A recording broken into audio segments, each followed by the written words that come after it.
Hey, everybody.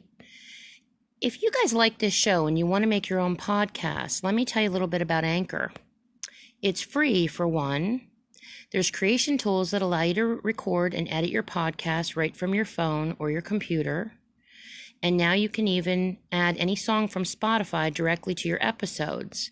The possibilities are endless for what you can create, whether it's music analysis, your own radio show, or something the world's never heard before. Anchor will distribute your podcast for you so it can be heard on Spotify, Apple Podcasts, and many more. And you can make money from your podcast with no minimum listenership. It's everything you need to make a podcast in one place. Very easy, very enjoyable platform to start a podcast on. Trust me. So download your free Anchor app today or go to anchor.fm, that's F as in Frank, M as in Mary, to get started. Check it out, you guys. It's worth it. Hello, everybody. I am going to take an opportunity tonight to read you a story that I had written.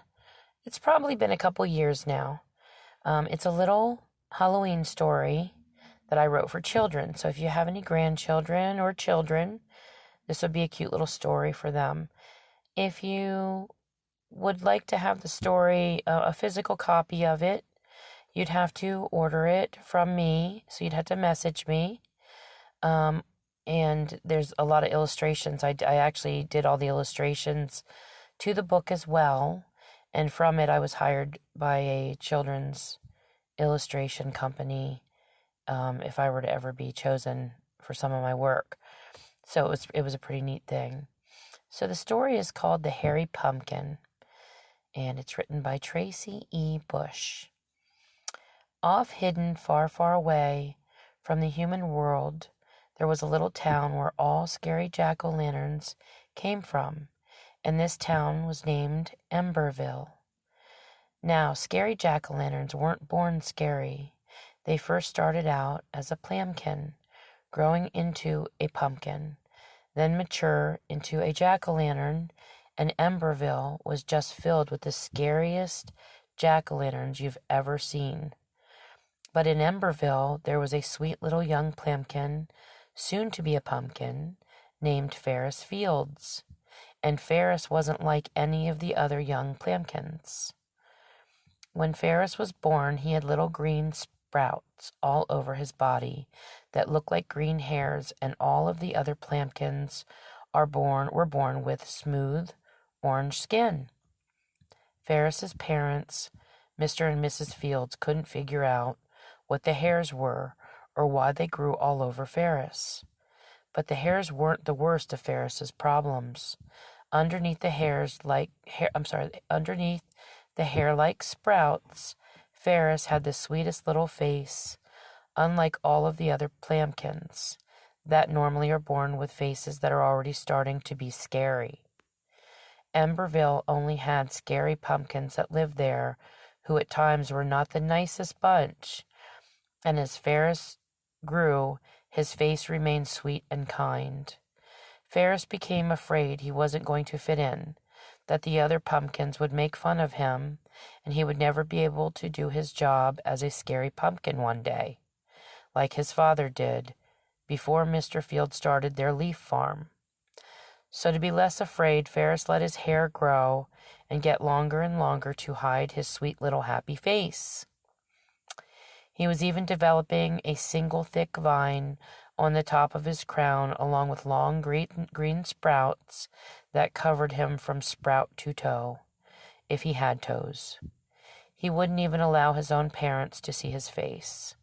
His mother and father had seen him when he was a baby, but always thought he would grow into his scary face one day. As he was growing up, he could see that his face was unchanging, so he allowed the green sprouts to take over and keep him covered from anyone to see. Every day Ferris would get up, go to the bathroom, and look in the mirror. He would pull the hairs away from his face and say, "Oh, why does my face look so nice?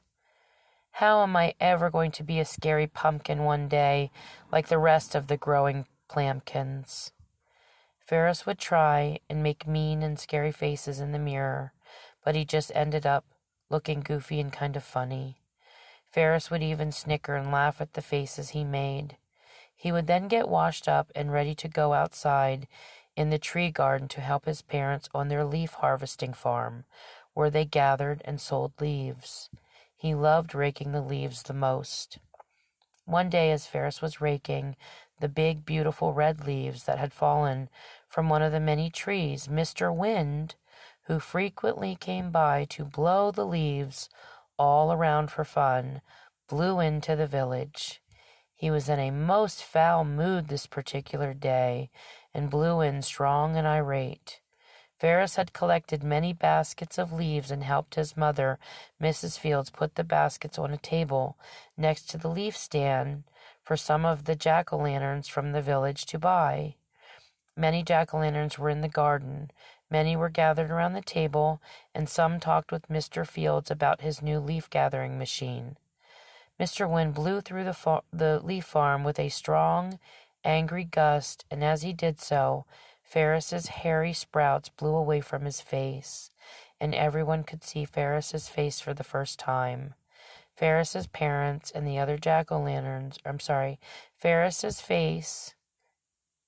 Ferris's parents and the other jackos who stood around the leaf stand just gasped.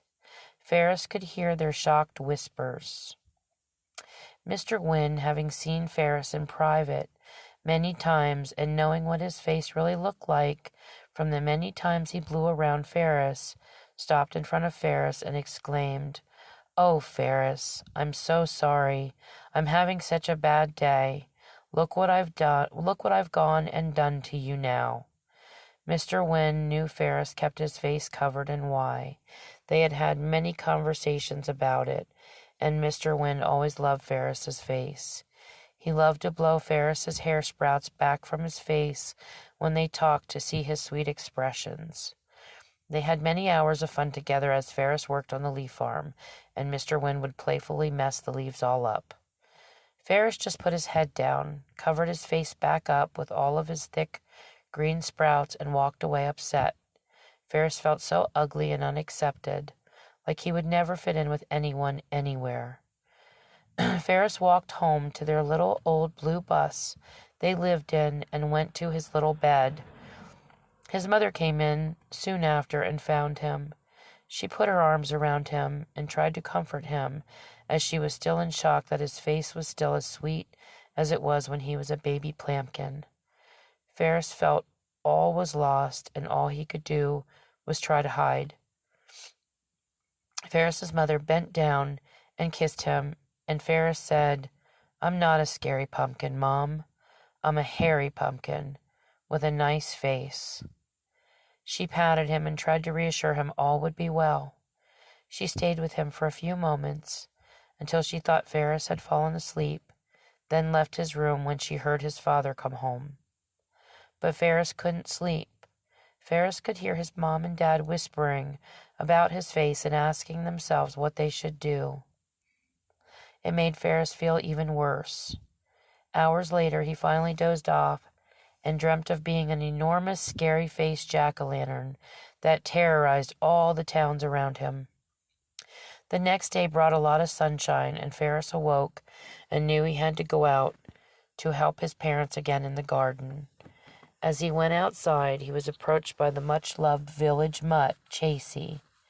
Tracie was a small, cute, miniature schnauzer that was full-grown, but still looked like an adorable puppy. Ferris was so kind and sweet, even the animals that lived outside and had wilder spirits would play with him, which never happened with the others in the village. The animals always seemed somewhat frightened of the rest. Ferris loved Tracie, and she loved Ferris. "Hey, girl, who's the greatest dog? The bestest, most greatest dog in the world?" Ferris asked excitedly. She jumped all around him, excited to see him, answering him with her dog bark talk she so often did whenever someone spoke to her. Tracie would always answer back in dog language whenever spoken to. Ferris patted her, and off they went to the garden. Ferris knew most of his work would be undone today because Tracie loved to jump in the leaves and hide and play.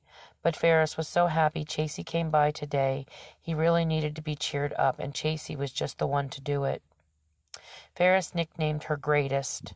That was what he called her instead of her name most of the time. So off they went to do the day's work that would really feel like a day of playtime, all because of the company of a friend. Ferris's parents saw Ferris and Tracie playing as they approached the garden and felt relieved, but still a bit concerned for Ferris. Mr. and Mrs. Fields always found joy when they watched the interaction between Ferris and Tracie. They weren't sure why Ferris's face had not grown scary and still remained cute and kind, and there was no explanation about the thick green sprout hairs that covered just about all of Ferris. Ferris just wasn't scary enough to become a true jack-o'-lantern someday, and living in Emberville was not going to be easy. After work that day, Mr. Fields used the vine graph and called an old friend named Dr. Bloom. Mr. Fields and Dr. Bloom grew up together in Emberville, and Dr. Bloom moved away several years ago to become a doctor and then on to become a scientist as well. Mr. Fields wanted Dr. Bloom's opinion about Ferris's face and hair. Emberville had a great village doctor, but he had been stumped by Ferris's condition, and maybe Dr. Bloom's scientific knowledge could help. Mr. Fields didn't want his son to be different. He wanted his son to be happy. Dr. Bloom lived in a secluded small remote town named Autumnton. Not many knew how to find Autumnton, and most didn't even know it existed. Mr. Fields had never visited the town where his old friend lived. They just kept in touch over the years through the vine graph. Mr. Fields and Dr. Bloom agreed to meet at the Planters Inn, a fancy bed and breakfast halfway between Emberville and Autumnton. Ferris was very nervous about the meeting when his father told him. That night before the meeting, Ferris tossed and turned in bed. He couldn't sleep. He got up in the middle of the night and went outside to get some fresh air. Mr. Wynne came through the village a few moments later as Ferris sat outside on the tire swing. Mr. Wynne blew up to Ferris and said, "Oh, Ferris, you're up too. I can't sleep either. I heard through the wind line that you were going to meet with Dr. Bloom tomorrow. I hope that goes well for you, and I wanted to apologize for blowing in your face around the others and making such a mess of things for you, son. I hope you forgive me." Ferris shook his head and replied, "Nah, that's okay, Mr. Wind. I know you didn't mean anything by it. I just hope Dr. Bloom can fix me to look like the other Plampkins, and I can turn into a very scary jack-o'-lantern one day and actually be able to cut back some of this hair sprout. It gets hard to see with all of this, and it just keeps growing all over so fast. I just want to be like everyone else." Mr. Wynne replied, "Being different is sometimes a good thing, my dear boy. You will see one day. Off to bed with me. Good night, Ferris. Sleep tight. Don't let the jacko-bugs bite."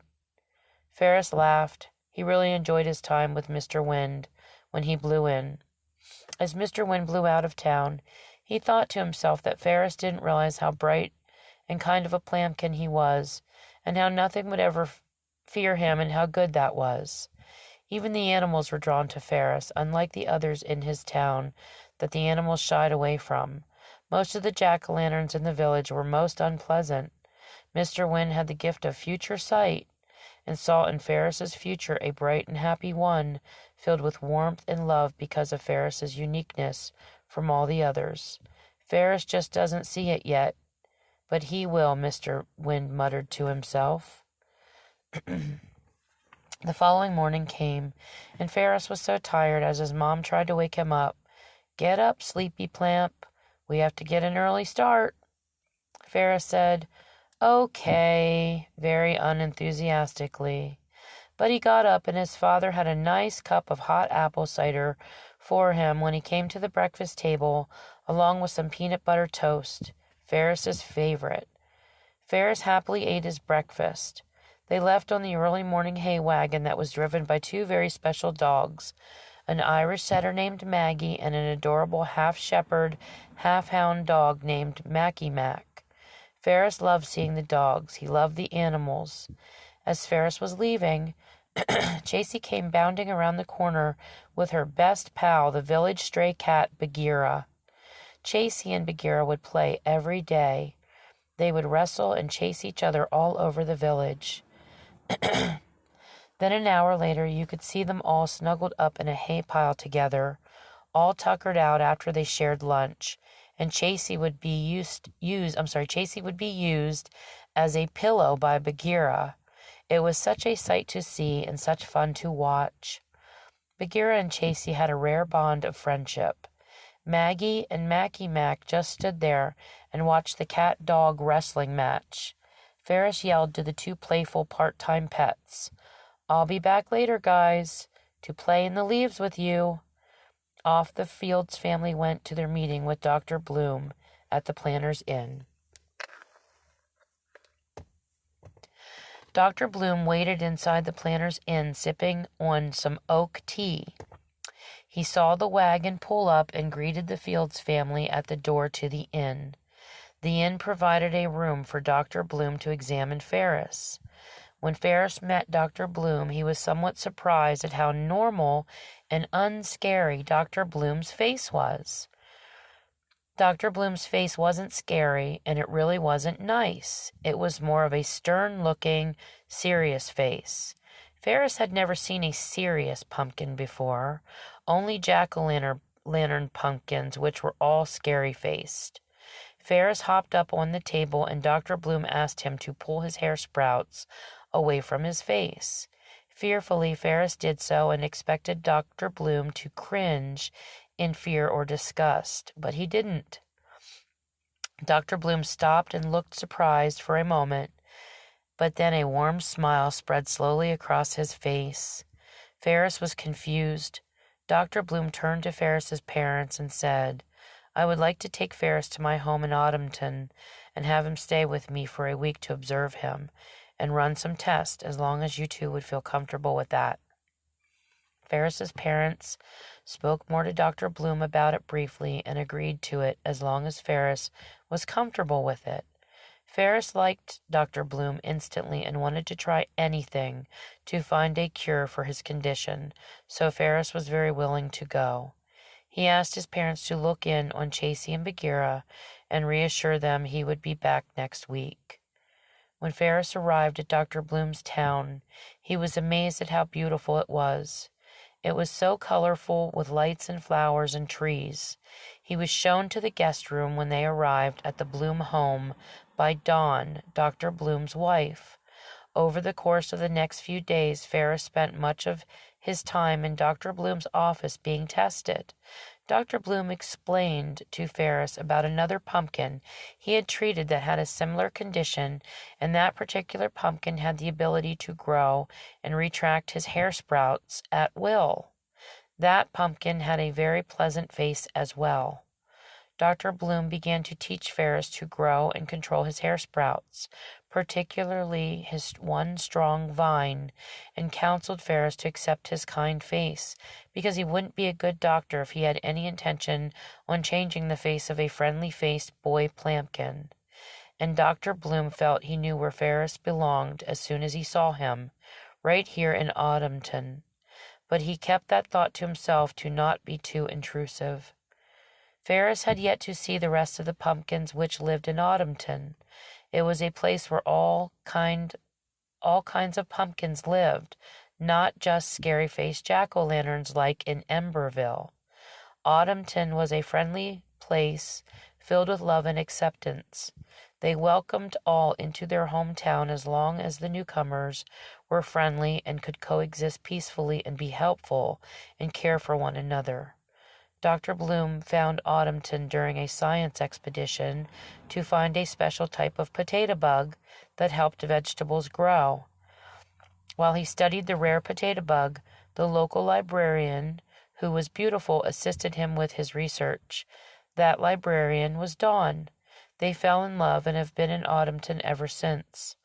Dr. Bloom was very happy and kept Autumnton a guarded secret from most, as they all did, to keep their hometown a happy place. Once in a blue moon, a newcomer would find their way to Autumnton, but Mr. Wind would help. Mr. Wind would only allow pumpkins and jack-o'-lanterns to find Autumnton that had kind hearts. Any pumpkins with a dark heart would be blown down a different path. Mr. Wind not only knew a little bit about what would happen in the future, he also was a good judge of character, and he knew on that day when he blew Ferris's hair sprouts back that all would turn out well for Ferris and his kind-hearted family. After the 4th day, Dr. Bloom had totally mastered how Ferris could get his hair sprouts and the one main vine under control. Ferris could actually make the hair sprouts and the vine grow and then retract them at will. It was fascinating. Dr. Bloom was very happy with his study of Ferris's condition, and to celebrate he would take his wife Dawn Ferris and he would take his wife Dawn Ferris and invite Mr. and Mrs. Fields to the Harvest Festival. Dr. Bloom used the vine graph to notify Ferris's parents about the Harvest Festival and arrange for them to meet at the Planters' Inn once again and bring them to Autumnton. Dr. Bloom had always wanted his old friend to meet his wife and see Autumnton, and there would be no better time than during the festival time. The Blooms met with the Fields and brought them into Autumnton. The Fields were in awe and wonder at the beauty of the home where the Blooms lived and the parts of town they saw upon arrival, and they were very excited for the festival. That night, as the festival began and the Blooms and Fields arrived, Ferris and his family were overwhelmed by the festival. It was filled with lights and colors and beautiful mums, plants and decorations, and the pumpkins and jack-o'-lanterns there were the friendliest they had ever met. It was amazing. They played games, rode rides, socialized, ate lots of food, and had the best hot apple cider Ferris ever had. For the first time in Ferris's life, he felt happy and like he belonged. As they left the festival, they heard a cry for help. It came from a well over by the apple cider booth. They all ran over to see who cried out. There was a young girl Plampkin who had rolled off into the well, fell to the bottom, and got stuck. Thankfully, the well wasn't very deep, but Dr. Bloom was worried the young Plampkin had broken her shell from the fall. Those who gathered around the well were unsure how to reach the girl Plampkin. The pumpkin that provided the apple cider grabbed a vine rope from his booth and dropped it down to the young Plampkin girl, but the vine rope was too short.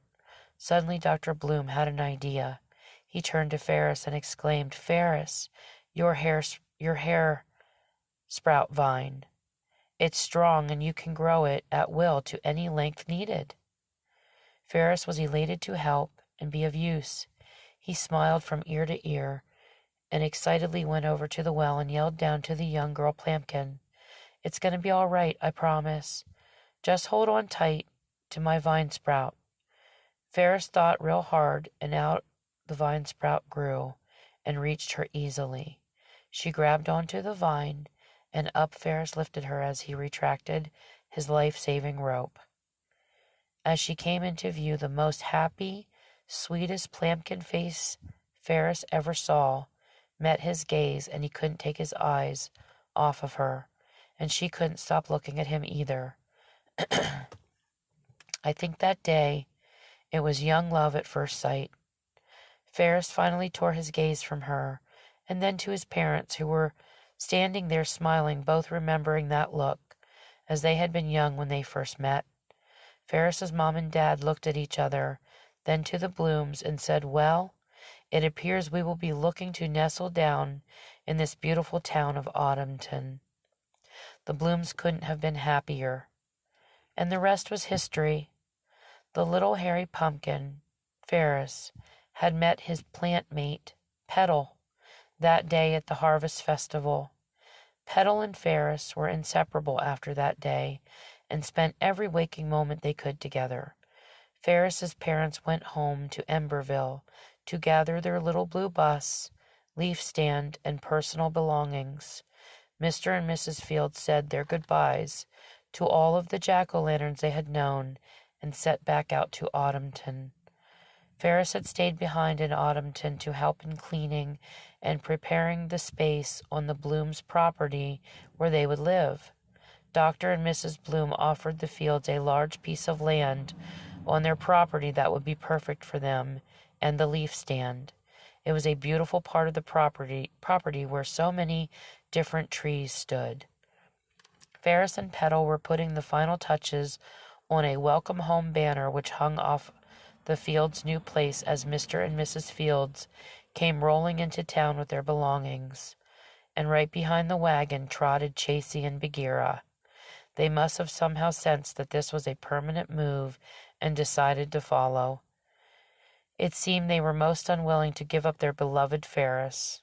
Ferris beamed with happiness as the wagon stopped just in front of the property.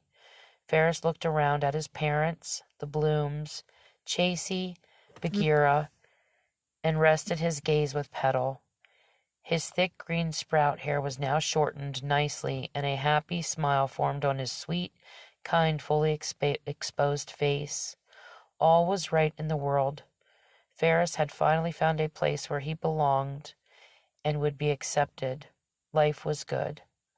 Mr. Wind watched from the sky, which caused a small breeze to shift through the beautiful trees, and he smiled as he turned to blow off to talk to his old friend Frost, who laid plans for the soon-to-come winter. Autumnton was a special, enchanted place indeed. The end. I hope you guys enjoyed this. It was a really fun little book to write. If you're interested in obtaining a physical copy of it with the illustrations, you can actually purchase it on Amazon right now under the Kindle app, and soon to be, once I get the ISBN number in, you'll be able to order a physical copy through Amazon, or I have them with me, so you can message me and purchase one from me. They sell for $19.95, and the illustrations are really cute. You guys would really like them.